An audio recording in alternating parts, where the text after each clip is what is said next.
नमस्कार, स्वागत है आप सभी का। आज इस वीडियो में हम इस चैप्टर के एनसीईआरटी क्वेश्चंस कवर करेंगे। देखो, सबसे पहले एमसीक्यू क्वेश्चंस दिए गए हैं कुछ। इसमें पहला क्वेश्चन है, निम्नलिखित में से किसने संयुक्त अरब अमीरात के लिंग अनुपात को निम्न किया है।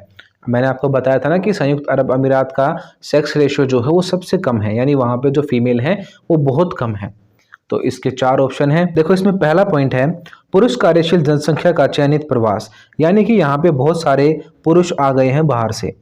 ठीक है, पहला पॉइंट तो ये है। क्वेश्चन क्या है कि वहाँ पे सेक्स रेशो कम क्यों है, यानी महिलाएं कम क्यों हैं वहाँ पे।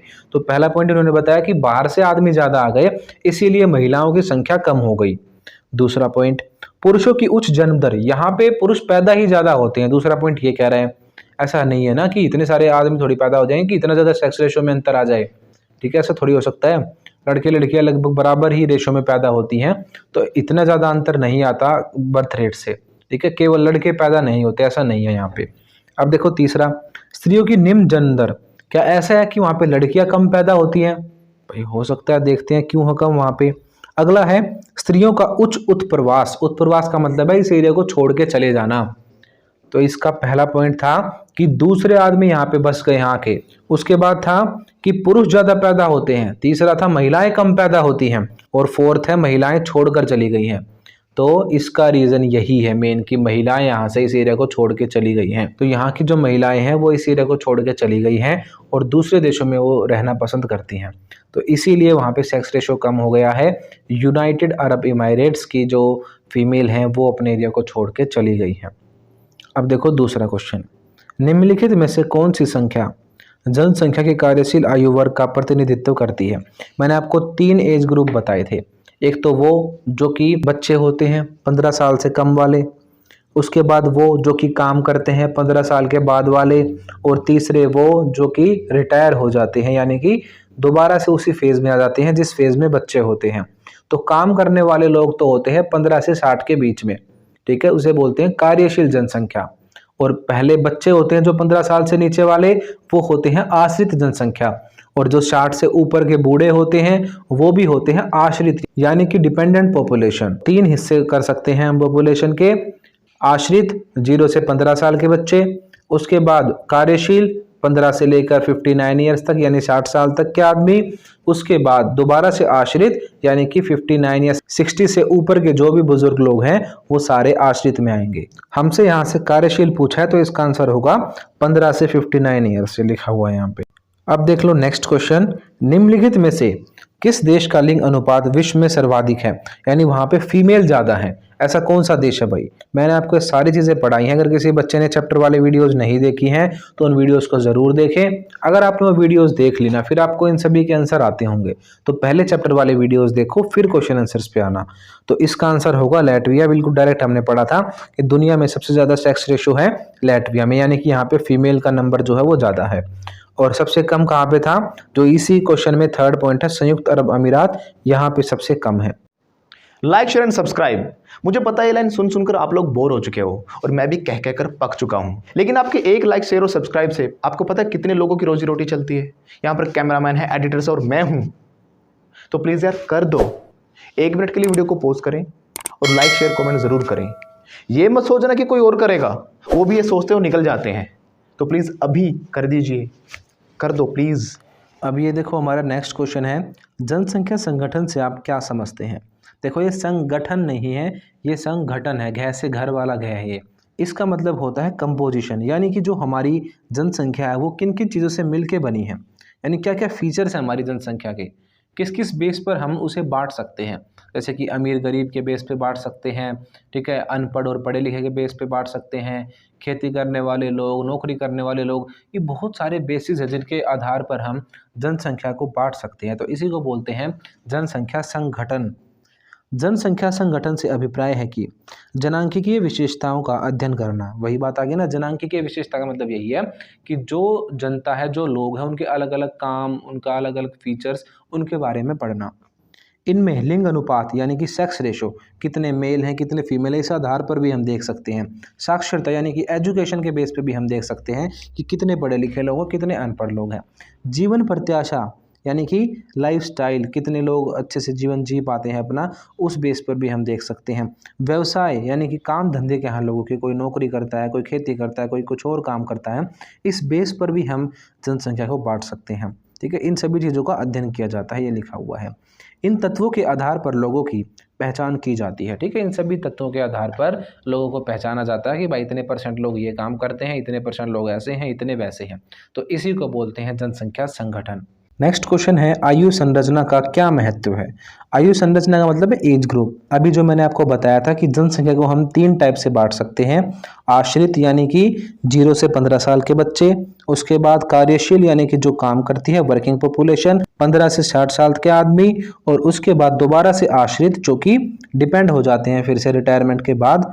ठीक है, तो 60 साल के बाद होता है तीसरा एज ग्रुप। तो हम 3 तरीके से आयु संरचना को बांटते हैं। आयु संरचना विभिन्न आयु वर्गों में लोगों की संख्या को प्रदर्शित करती है, यानी अलग अलग एज ग्रुप के लोगों को दिखाती है। जनसंख्या संगठन का यह एक महत्वपूर्ण घटक है, यानी जब हम जनसंख्या के बारे में पढ़ते हैं तो उसे हम एज ग्रुप में बांट के भी पढ़ते हैं, बहुत इंपॉर्टेंट चीज़ है उसके लिए ये।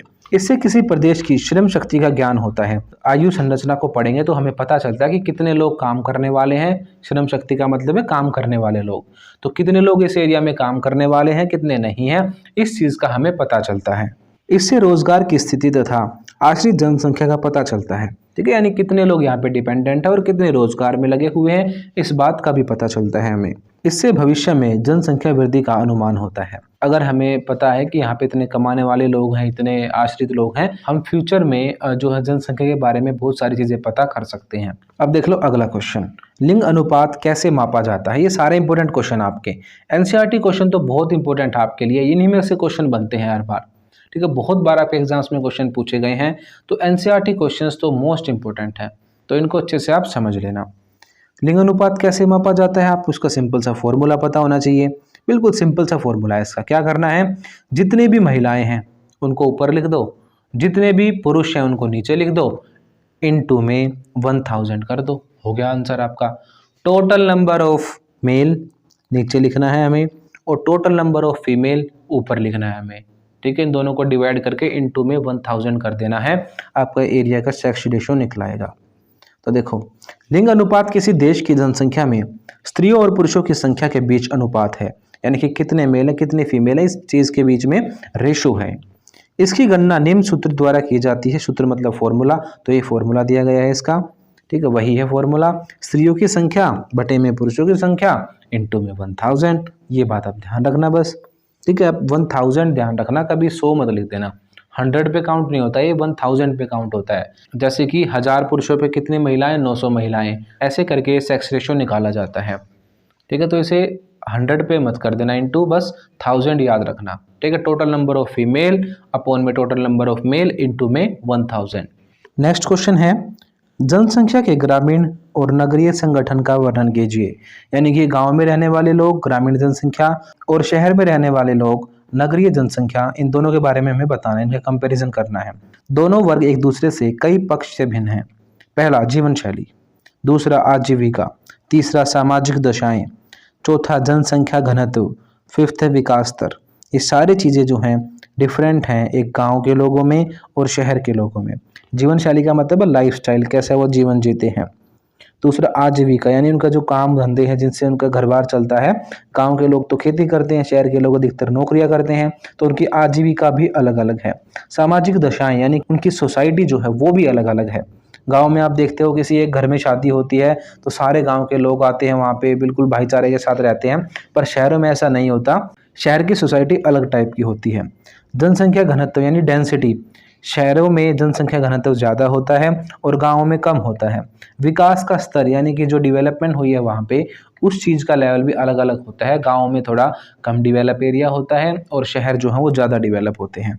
इसका आगे पॉइंट दिया गया है, ग्रामीण क्षेत्र वे क्षेत्र हैं जहाँ लोग प्राथमिक व्यवसाय में संलग्न रहते हैं। संलग्न का मतलब है इंडल्ज रहते हैं, यानी गांव के लोग वो काम करते हैं। क्या करते हैं? प्राथमिक क्रियाएं। प्राथमिक व्यवसाय या प्राथमिक क्रिया का मतलब है जो भी नेचर ने हमें डायरेक्ट दिया है, अगर उस काम को हम करें तो वो प्राथमिक क्रियाएं कहा जाता है। जैसे कि खेती करना, अब आप फसल उगा रहे हो तो आप क्या कर रहे हो? आप प्राथमिक क्रिया कर रहे हो। अगर आप पशु पाल रहे हो तो नेचर ने आपको दी है ना, डायरेक्ट चीज़ है ना वो, आपने उसमें कोई फेरबदल तो नहीं किया। तो पशु पालन करना खेती करना ये प्राथमिक काम होती हैं और गांव के लोग अधिकतर प्राथमिक काम ही करते हैं। दूसरा पॉइंट देखो, नगरीय क्षेत्र वे क्षेत्र हैं जहां अधिकतर कार्यशील जनसंख्या गैर प्राथमिक कार्यों में लगे होते हैं। अब सिंपल सी बात है, गांव के लोग तो प्राथमिक कार्यों में लगे होते हैं, पर जो शहरी जनसंख्या है वो गैर प्राथमिक काम करती है। गैर प्राथमिक का मतलब है द्वितीयक कार्य, तृतीयक कार्य और चतुर्थ कार्य, अलग अलग कैटेगरी के वो काम करते हैं। वो प्राइमरी काम नहीं करते, प्राथमिक काम नहीं करते। वो नौकरियां करते हैं या कोई बिजनेस करते हैं या उसके अलावा ट्रेडिंग करते हैं। ये चीज़ें शहर के लोग अधिकतर करते हैं, ठीक है। तो वो प्राथमिक क्रियाएं नहीं करते। ये डिफरेंस पढ़ रहे हैं हम कि गांव के लोगों में और शहर के लोगों में क्या अंतर है। अब देख लो अंतर क्या क्या है इसमें। पश्चिमी देशों में ग्रामीण क्षेत्रों में पुरुषों की संख्या अधिक है। देखो मैंने आपको जब चैप्टर पढ़ाया बहुत अच्छे से बात बताई थी कि भारत में क्या है, गाँव में महिलाएं ज़्यादा रहती हैं क्योंकि पुरुष कमाने के लिए बाहर चले जाते हैं, ठीक है। तो एशियन कंट्रीज़ में ऐसा है लगभग, पर वेस्टर्न कंट्रीज़ में इसका उल्टा है। वहाँ पे फीमेल नौकरी ज़्यादा करती हैं और आदमी खेती ज़्यादा करते हैं, ठीक है। तो पश्चिमी देशों में ये कह रहे हैं कि ग्रामीण क्षेत्र में, गाँव वाले एरिया में पुरुष ज़्यादा हैं। तो पहला पॉइंट है अंतर पूछ रहे हैं अलग अलग एरिया के हिसाब से। वेस्टर्न कंट्रीज का अंतर तो ये है कि भाई वहाँ पे खेतों में पुरुष ज़्यादा काम करते हैं और भारत में है उल्टा, भारत में खेतों में महिलाएं ज़्यादा काम करती हैं, नौकरियां पुरुष ज़्यादा करते हैं यहाँ पे, ठीक है। दूसरा पॉइंट देखो, नगरीय क्षेत्रों में स्त्रियों की संख्या अधिक होती है। वही कह रहे हैं कि सिटीज़ में वहाँ पे फीमेल ज़्यादा होती हैं। तीसरा पॉइंट है विकासशील देशों में ग्रामीण क्षेत्रों में स्त्रियों की संख्या अधिक होती है परंतु नगरीय क्षेत्रों में पुरुषों की संख्या अधिक होती है। वही बात जो मैंने आपको पहले ही समझा दी थी कि जो डेवलपिंग कंट्रीज हैं वहाँ पे पुरुष शहरों में ज़्यादा रहते हैं और महिलाएं गाँवों में ज़्यादा रहती हैं। अब इस चीज़ का कारण क्या है कि अलग अलग एरिया में अलग अलग हिसाब से जनसंख्या बटी हुई है। पहला है, नगरीय क्षेत्रों में स्त्रियों की संख्या अधिक होने का कारण यह है कि ग्रामीण क्षेत्रों से स्त्रियां नौकरी करने के लिए प्रवास कर जाती हैं, ठीक है। तो वेस्टर्न कंट्रीज़ में मेनली ये रीज़न है फीमेल का होने का वहाँ पे कि वो नौकरियों के चक्कर में शहरों में चली जाती हैं। दूसरा है, ग्रामीण क्षेत्रों में कृषि में पुरुषों का प्रभुत्व होता है। तो वेस्टर्न कंट्रीज के बता रहे हैं कि ग्रामीण एरिया में जो है मेनली जो मेल हैं उनकी ही जमीनें थी पहले से ही, तो पुरुषों का प्रभुत्व रहता है। तीसरा पॉइंट है, विकासशील देशों में कृषि कार्यों में महिलाओं की सहभागिता की दर काफ़ी ऊंची है, यानी कि जो फीमेल है वो बहुत बड़ा रोल निभाती हैं खेती में। सहभागिता का मतलब पार्टिसिपेशन, तो फीमेल का पार्टिसिपेशन भारत जैसे देशों में बहुत ज़्यादा है। फोर्थ, महिलाएं गांवों से नगरों की ओर प्रवास से डरती हैं क्योंकि वहां सुरक्षा की कमी है तथा रहन सहन की उच्च लागत है। तो हमारे जैसे एरिया में महिलाएं जो हैं वो शहरों में जाना पसंद नहीं करती ज़्यादा, अकेली अगर वो जाती हैं तो सुरक्षा की भी कमी है। दूसरा, वहाँ पे रहने सहने का खर्चा भी बहुत ज़्यादा है। तो एक गरीब महिला घर से निकलने की बात बहुत कम सोचती है। अधिकतर पुरुष ही हमारे यहाँ पे शहरों में जाते हैं। जैसे आप देखते हो ना कि जो डेवलप स्टेट नहीं है हमारे यहाँ के, वहाँ के लोग दूसरे डेवलप सिटीज़ में जैसे कि दिल्ली है, मुंबई है, इन सिटीज़ में कमाने जाते हैं। अधिकतर मेल ही कमाने जाते हैं, फीमेल जो हैं वो घर पर ही रहती हैं। तो महिलाएं जो हैं वो खेती ज़्यादा संभालती हैं और पुरुष जो हैं वो नौकरियां ज़्यादा करते हैं भारत जैसे देश में। पर वेस्टर्न कंट्रीज़ में इसका उल्टा है बिल्कुल, वहाँ पे पुरुष खेती ज़्यादा करते हैं और महिलाएं नौकरियां ज़्यादा करती हैं। तो अगर हम पॉपुलेशन कंपोजिशन देखें ग्रामीण और शहरी पूरी दुनिया का, तो आप इसमें ये पाओगे कि अमेरिकन कंट्रीज़ में और यूरोपियन कंट्रीज़ में गांवों में आदमी ज़्यादा मिलेंगे आपको, यानी पुरुष ज़्यादा मिलेंगे, और शहरों में आपको फीमेल ज़्यादा मिलेंगी। अगर आप एशियन कंट्रीज़ में आ जाओ जैसे कि भारत, आपको यहाँ पे ये दिखेगा कि यहाँ पे गाँव में महिलाएं ज़्यादा मिलेंगी आपको और शहरों में पुरुष ज़्यादा मिलेंगे आपको, ठीक है। तो ये डिफरेंस है वेस्टर्न कंट्रीज़ में और हमारी कंट्रीज़ में।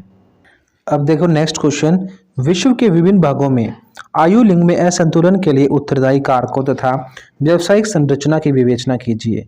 यानी कि हमें यह बताना है कि अलग अलग जो आयु लिंग है, यानी जो एज फैक्टर है और जो मेल और फीमेल है उनमें अंतर है, उनका जो असंतुलन हो गया है यानी मिसबैलेंस हो गया है, कहीं पर पुरुष ज़्यादा हो गए हैं, कहीं पर महिलाएं ज़्यादा हो गई हैं, इस चीज़ के रीज़न क्या हैं। अब इसका आंसर देखो, लिंग अनुपात स्त्रियों एवं पुरुषों की संख्या में अनुपात है। सभी को पता है भाई सेक्स रेशो का मतलब है मेल और फीमेल में अंतर, कि कितने पुरुष हैं कितनी महिलाएं हैं, उनका रेशियो।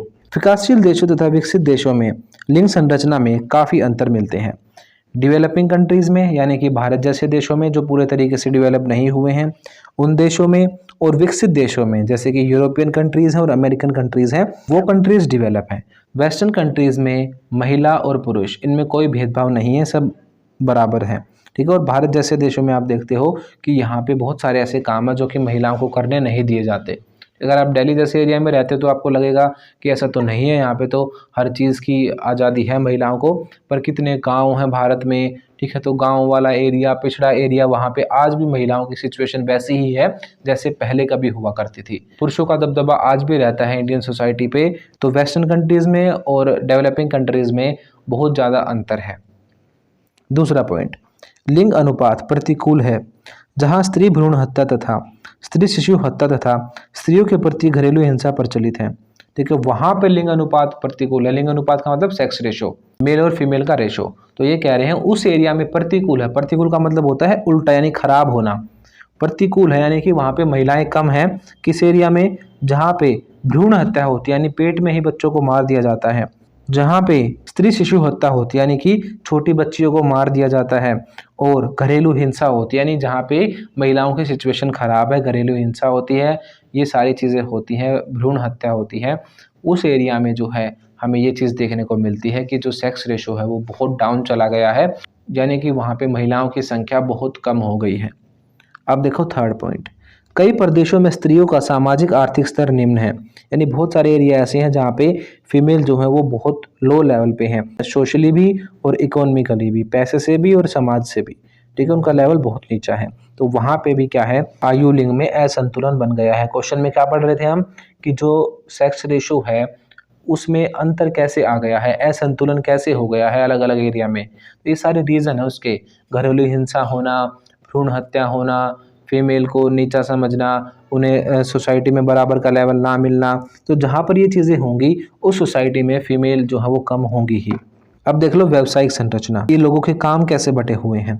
कार्यशील जनसंख्या 15 से 59 वर्ष की आयु कई आर्थिक क्रियाओं में संलग्न रहती है, जैसे कृषि में, वानिकी में, उद्योग में, निर्माण में, परिवहन में, सेवाएं आदि।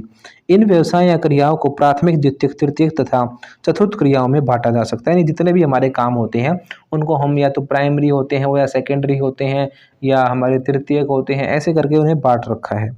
आर्थिक विकास में विभिन्नता के कारण विभिन्न प्रदेशों में क्रियाएं अलग अलग हैं, ठीक है, अलग अलग एरिया में अलग अलग टाइप के काम होते हैं।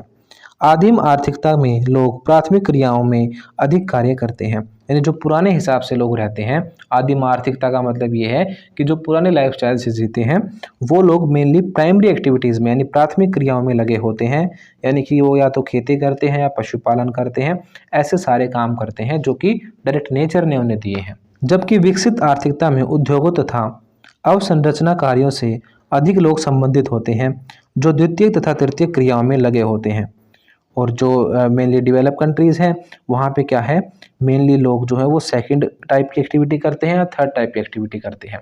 देखो मैंने आपको चैप्टर जब पढ़ाया सारी चीज़ें समझा रखी हैं, ठीक है। अगर किसी बच्चे ने चैप्टर नहीं देखा है तो चैप्टर वाले वीडियो ज़रूर देख लो, फिर आपको एक भी चीज़ की दिक्कत नहीं होगी, ठीक है। कोई भी वर्ड हो, कोई भी कंसेप्ट हो, वो सारी चीज़ें मैंने आपको चैप्टर की जो भी हो सकता है ना, सब कुछ करा रखी हैं। ये जो प्राथमिक क्रियाएं, द्वितीय क्रियाएं, इनके ऊपर तो पूरे पूरे चैप्टर ही आएंगे आगे चल के, ठीक है। तो मैंने वहाँ पे सारी एक्टिविटीज़ भी समझा रखी हैं आपको।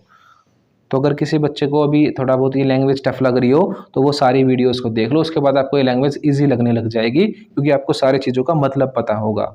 अगर आपको ज्योग्राफी के हैंड रिटन नोट्स पीडीएफ चाहिए तो हमें इस नंबर पर व्हाट्सएप करें। आपको सिंपली इस पर 12th ज्योग्राफी नोट्स लिख के मैसेज सेंड करना है। आपको नोट्स बहुत ही नॉमिनल प्राइजेस पर मिल जाएंगे। अगर आप अदर सब्जेक्ट्स के भी चाहते हैं तो आपको 12th लिख के आगे वो सब्जेक्ट मेंशन करना है। जैसे आपको हिस्ट्री की चाहिए तो 12th हिस्ट्री नोट्स, पॉलिटिकल की चाहिए तो 12 पॉलिटिकल नोट्स लिख के मैसेज सेंड करना है। And other details you will get on WhatsApp. Thank you. Like, share and subscribe. मुझे पता है ये लाइन सुन सुनकर आप लोग बोर हो चुके हो और मैं भी कह कहकर पक चुका हूं, लेकिन आपके एक लाइक, शेयर और सब्सक्राइब से आपको पता है कितने लोगों की रोजी रोटी चलती है। यहाँ पर कैमरामैन है, एडिटर्स और मैं हूं। तो प्लीज़ यार कर दो, 1 मिनट के लिए वीडियो को पॉज करें और लाइक, शेयर, कमेंट ज़रूर करें। ये मत सोचना कि कोई और करेगा, वो भी ये सोचते हो निकल जाते हैं। तो प्लीज़ अभी कर दीजिए, कर दो प्लीज़।